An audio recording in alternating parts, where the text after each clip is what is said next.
Mundial da Dislexia, uma série de ações estará sendo realizada aqui em Salvador. Uma das atividades é a caminhada do Cristo ao Farol da Barra, que faz parte da programação que começou nesta segunda-feira e vai até o próximo domingo. Aqui no estado, a Dislex Bahia desenvolve um papel super importante no atendimento e avaliação de crianças com dificuldades de aprendizagem. É sobre o assunto que a gente conversa agora com a fundadora da Dislex Bahia, Priscila Garrido, conosco aqui no Issa Bahia. Um prazer recebê-la, Priscila. Seja bem-vinda. Bom dia. Tudo bom? Muito obrigada. Eu que agradeço o convite ao programa. Agradeço muito essa oportunidade para a gente estar falando de um tema tão fundamental e tão atual, né, que a gente precisa levar conhecimento para todos. Pois é, a dislexia é um tema super importante, desafiador na educação, não é? Para muitas crianças, eu bem sei disso. Quais são os principais obstáculos que as pessoas com dislexia enfrentam hoje aqui na Bahia? Então, eu acredito que o principal obstáculo está na inclusão escolar, né? Então, a gente ainda tem muitas questões nesse âmbito. Então, as pessoas ainda desconhecem sobre a dislexia, sobre o que é a dislexia, sobre como trabalhar estratégias pedagógicas, né, dentro das escolas. Os professores, por mais que tenham formação, esse é um tema que não é muito abordado, esse é um tema que não é muito tratado, né, durante a formação pedagógica. E também as escolas, elas precisam ter um conhecimento maior para que possam fazer as adaptações, sugerir o que possa ser trabalhado com essas crianças. Eu identifico que hoje a falta de conhecimento, de capacitação é o nosso grande desafio. E por isso, quanto mais a gente puder divulgar, né, sobre a dislexia, para que a gente também tire um pouco mais do preconceito. Quebrar um pouco o tabu, não é? Porque uma pessoa dislexa, ela tem plenas condições de viver uma vida normal, de certa forma. Na verdade, inclusive, mais cedo a gente estava gravando a chamadinha do programa para postar nas redes sociais e eu citei o físico Albert Einstein, que foi um dislexo, né? Ele era dislexo e nem por isso deixou de ser um cara brilhante como foi. E a gente poderia citar vários, me parece que vários. O Walt Disney também, Walt Disney, não é? Tom Cruise, aí tem vários, tem cantores. A gente tem uma série de pessoas, personalidades, né, que com dislexia alcançaram sucesso. Então, a gente sabe que é possível. E fora o nosso dia a dia, profissionais, médicos, engenheiros, advogados, enfim, todas as carreiras a gente entende que a pessoa com dislexia, ela pode ter um sucesso tanto acadêmico quanto profissional. E quando você diz que uma das grandes dificuldades é exatamente promover a inclusão desse aluno, dessa criança com dislexia nas escolas, isso porque as escolas, elas em geral não estão preparadas para lidar com esse problema? Então, as escolas, elas não estão preparadas, de fato. Nós percebemos que as escolas, elas tentam fazer o possível, até porque nós temos a questão da inclusão, né? Nós temos leis próprias, inclusive para a própria dislexia, né? Nós temos a Lei Federal 14.254, que ela prevê o acompanhamento integral do aluno com dislexia e TDAH. Então, nós entendemos que é um papel social. Nós precisamos que as escolas se capacitem, as escolas estejam muito mais preparadas para atender a diversidade na sala de aula. Porque não é só a dislexia. A gente sabe que tem N outras questões, neurodiversidades, que a escola precisa estar preparada para essa inclusão. A inclusão não é simplesmente colocar uma criança na frente da turma, não é simplesmente colocar um método diferente. A gente precisa de adaptações específicas para cada aluno. Isso é a nossa grande dificuldade. Nós chegamos nas escolas e existe um conceito de que, se a criança tem dislexia, eu vou adaptar um formato da prova com uma letra maior, só frente de avaliação, eu vou diminuir o texto de uma avaliação ou de uma atividade, mas não é isso. A gente sabe que a adaptação, ela tem que ser individualizada. Nós entendemos que não temos ainda um sistema de ensino no qual toda e qualquer diversidade que tenha dentro da sala de aula pode ser atendida. Esse é o nosso objetivo maior. né? É a nossa meta principal. Mas hoje isso ainda não é possível. Então, se isso não é possível, o que é que nós podemos ter? Adaptações personalizadas, individualizadas. Aliás, é um direito da criança. É um direito da criança, é um direito de toda criança. Né? Então, assim, nós entendemos que a adaptação, tem 2 disléxicos na sala, um não é igual ao outro, um não precisa da mesma adaptação, da mesma estratégia pedagógica que o outro.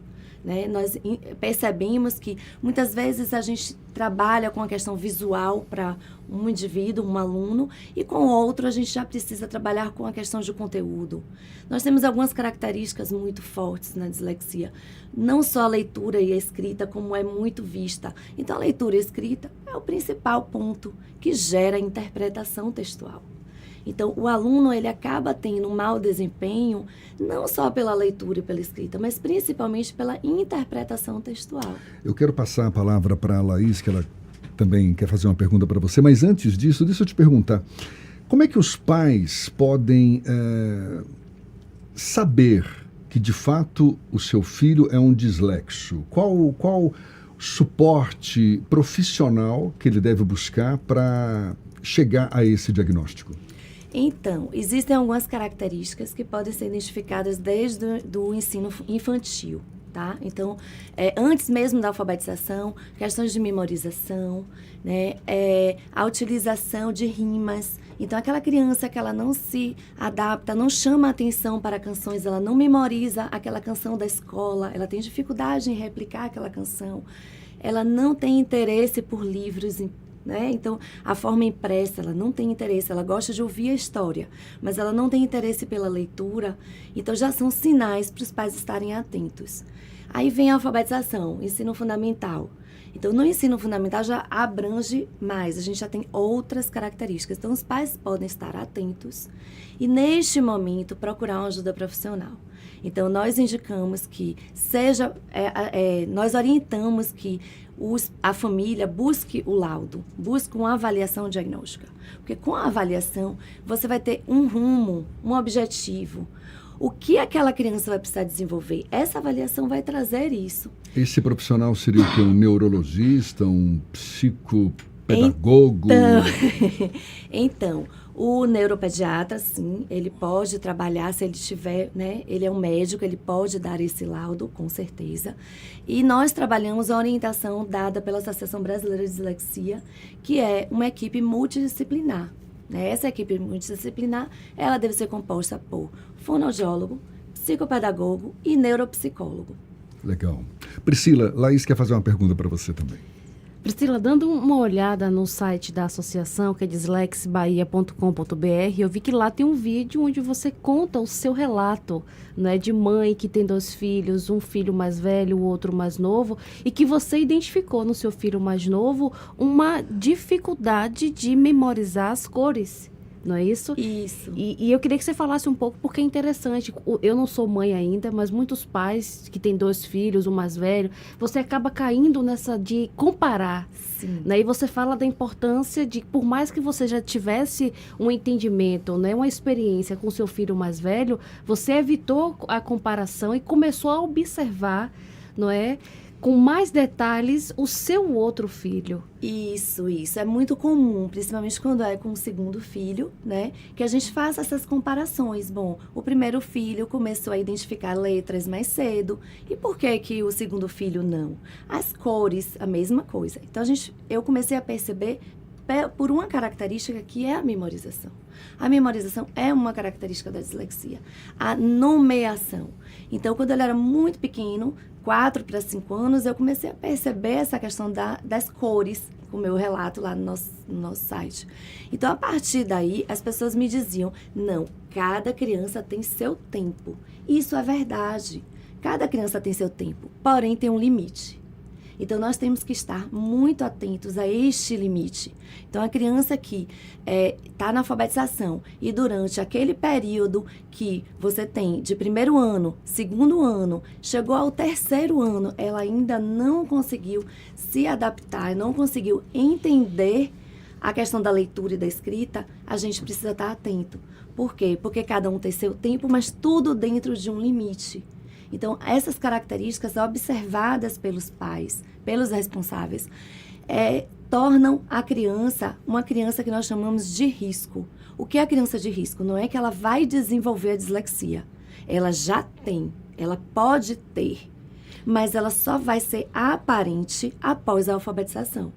Mas a criança com dislexia, ela nasce com dislexia e ela vai levar a vida dela toda com dislexia. Mas antes da alfabetização, a gente pode identificar sinais. Sinais. Não é aquele diagnóstico formal. Fechado. Né? Não é possível fechar um diagnóstico. Porque precisa esperar a alfabetização. Precisa aguardar a alfabetização, precisa aguardar um tempo a mais para que essas características sejam vistas. E no seu caso, seu filho tinha 6 anos quando você começou a perceber uma dificuldade na memorização das cores, não foi isso? Exato. Entre 5 e 6 anos, que eles já começam a ter acesso também às letras e os números. E eu percebi que as cores, ele ainda tinha dificuldade com algumas cores. Ele memorizava cores que tinham no quarto dele, porque tinham a ver a cor da parede, que era um azulzinho claro, a cor da pipa, que era decoração laranja. Então, o azul e o laranja ele gravava, mas as outras cores ele não gravava. Por quê? Ele não fazia referência. E a partir dessa experiência que você decidiu, então, criar uma associação para dividir com outras mães, com outros pais, um pouquinho, porque eu acho que a informação é fundamental nesse processo. Sim, é muito importante, porque assim, no começo a gente não sabe quem procurar, né? Então, assim, a gente procura normalmente a pediatra, né? A pediatra vai indicar um neuropediatra, que vai indicar um fonoaudiólogo, que vai indicar um psicopedagogo, que vai indicar um psicólogo, que vai indicar... E você vai num processo... Uma saga. Você vai num processo que os pais ficam loucos, porque eu faço o quê? E aí o A não falou com o B. E aí você tenta fazer essa interseção entre esses profissionais. Então, depois que a gente passou por isso, que a gente saiu desse processo, eu falei, a gente precisa conhecer outras famílias. E a gente precisa levar a essas famílias esse conhecimento, essa ajuda, esse apoio. Atualmente, vocês têm quantos associados? Hoje nós estamos em torno de 160 associados no nosso grupo, né? Então, são famílias, são profissionais também que nos apoiam. Então, nós temos profissionais que também nos orientam, trocam ideias, a gente faz encontros, a gente leva a informação para o máximo possível de pessoas. Agora, nesse sentido de promover a inclusão de crianças com dislexia, que iniciativas específicas a Dislex Bahia tem nesse sentido? Então, nós fazemos a parte de orientação escolar, né? Então, nas escolas também a gente orienta o que pode ser feito, adaptações, formação, capacitação. Nós também temos a parte de informação através do nosso site, nossas redes sociais. E também trabalhamos com políticas públicas. Então, hoje a gente já tem algumas políticas aqui na Bahia, que foram já sancionadas e já estão regulamentadas, que são o nosso laço laranja e azul, né, que é o símbolo da causa, e a semana de conscientização sobre a dislexia, que é justamente a semana que nós estamos. Começou ontem, né? Exato. Então, essas são leis que nós conseguimos aqui no Estado, né? E temos também a lei federal, que aí as associações, os grupos de pais do Brasil se reuniram e montaram um grupo chamado Mães do Brasil. Mães do Brasil Dislexia. Então, esse grupo trabalha a nível federal para buscar soluções para essas questões.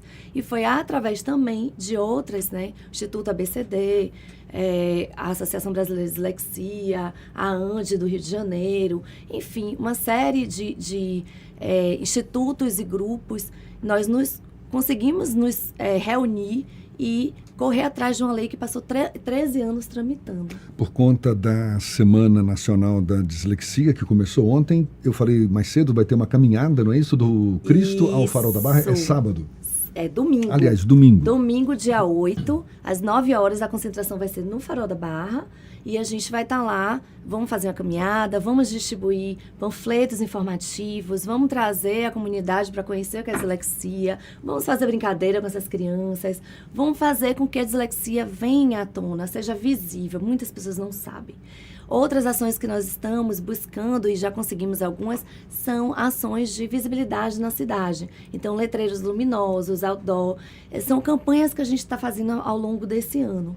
Né? Além disso, também eu estou vendo aqui no site que vocês pedem para que, se tem algum voluntário, psicopedagogo, neuropsicólogo, também fonoaudiólogo, neuropediatra, que essas pessoas também façam parte da Dislexia Bahia. Isso, é muito importante. Nós temos um núcleo de atendimento. Que, aliás, está comemorando um ano, né? Isso, comemorando um ano, exatamente agora, né, que nós inauguramos no ano Núcleo passado. de atendimento à criança com dislexia. Isso, é o Núcleo de Atendimento à Criança com Dislexia, é uma parceria da Associação, né, Dislexia Bahia com a Fundação La Harmonia. Perfeito. Então, nós ficamos lá no prédio da Fundação La Harmonia, né, e temos um atendimento para crianças de baixa renda.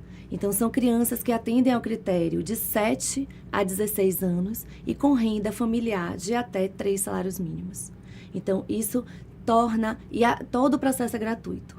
Então, nós fazemos com voluntários nessas áreas. Então, peço, por favor, quem quiser fazer esse lindo trabalho conosco, qualquer horário de doação é importante.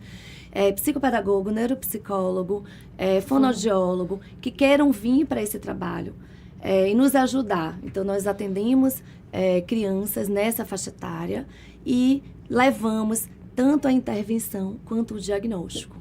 Então, são crianças que ficam à margem na escola, não sabem o que é, os pais não têm essa avaliação. A avaliação é um processo que tem um custo razoável ainda, né? Ainda não é promovido pelo Estado, então nós assumimos esse papel. O SUS não faz isso, O né? SUS não faz. Quando você fala avaliação, é exatamente esse suporte de um neuropediatra, de um fonoaudiólogo, de uma psicopedagoga, que são profissionais que, de certa forma, estão envolvidos, não é, nesse processo. Exato, né? exato. E nós levamos um relatório diagnóstico de fato, com todas as avaliações baseadas em protocolos já testados, e também seguindo a metodologia e orientação da Associação Brasileira de Dislexia. Então, nós temos todo um processo definido lá no núcleo para atendimento. E dentro dessa avaliação, os pais têm no final um feedback, um resultado, com um relatório, né, identificando todas as questões da criança. Se a criança tem um transtorno de aprendizagem, qual o transtorno? A gente está falando da dislexia, mas nós temos a descalculia, que tem a ver com a matemática, né? Nós temos o TDAH, então... tudo isso a gente avalia. E muitas vezes, Priscila, essas crianças, esses jovens são taxados como, não gosta de estudar, não se interessa, não é? Não, esse daí é um aluno que não se dedica. E sem falar na discriminação dos próprios coleguinhas, muitas vezes, não é? Quando bullying, quando não é do né? professor, não é? Infelizmente. Seu filho não está se dedicando, ele não gosta de estudar, isso é porque ele não se interessa, e não é bem assim. Não é mesmo, assim. Isso é muito comum. Inclusive, atualmente, por incrível que pareça, a gente vê cada vez menos os professores agindo dessa forma, mas ainda existe, né? E nós percebemos que, realmente, essa questão da discriminação, as crianças, elas fazem isso entre si. Então, os professores têm que estar muito atentos. Então, colocar a criança para ler em voz alta, isso é algo que o professor deve evitar. Então, tem alguns posicionamentos dentro da sala de aula e algumas estratégias que o professor pode adotar que facilitam a compreensão daquela criança que tem dislexia e que vai facilitar as outras também. É importante qualificar esse profissional que está em sala de aula, porque ser professor não é fácil. O professor está ali tendo que dar conta de várias crianças, com várias experiências, né? Com várias situações subjetivas e complexas. Então, é também importante falar desse profissional, de qualificar esse professor. Sim, sim, fundamental. Por isso que nós colocamos isso, né? Então, nós trazemos para a associação também esses profissionais para que estejam próximos da gente, para que a gente possa orientar, para que a gente possa realmente mostrar que existe um caminho, né, para essa atuação. Eu queria só fazer uma observação na caminhada do domingo, faz parte da Semana Nacional da Dislexia, que é uma semana que nós organizamos a nível nacional. Tá? Então, todos os estados terão ações durante esse período e o Instituto ABCD, ele vem com a organização. Então, nós temos no nosso site, inclusive, o link para o site da Semana da Dislexia com várias ações belíssimas. Dislexiebahia.com.br. Isso, também nos nossos canais, né? No Instagram. YouTube, no Instagram. A gente está sempre postando. Essa semana vai ser uma semana bem movimentada. Deixa eu te fazer uma última pergunta, Priscila. Nesse mundo tecnológico que a gente vive hoje, existem algumas ferramentas, novas abordagens para que possam ser utilizadas para ajudar exatamente no processo de ensino, de aprendizado para pessoas com dislexia? Sim, nós vimos que cada vez mais existem apps, né, aplicativos que podem ser baixados no celular. Nós conversamos isso com as escolas, a possibilidade dos alunos utilizarem o celular na sala de aula como meio de estudo. Então, meu filho, por exemplo, ele quando era menor, hoje não mais, porque a leitura dele já está mais fluida, mas quando ele era menor, ele baixava um aplicativo que tirava a foto da atividade de classe e lia para ele. Ele colocava o fone de ouvido, ele ouvia a leitura e respondia as questões. Então, são coisas que vêm, são aplicativos, é a tecnologia vindo para nos ajudar.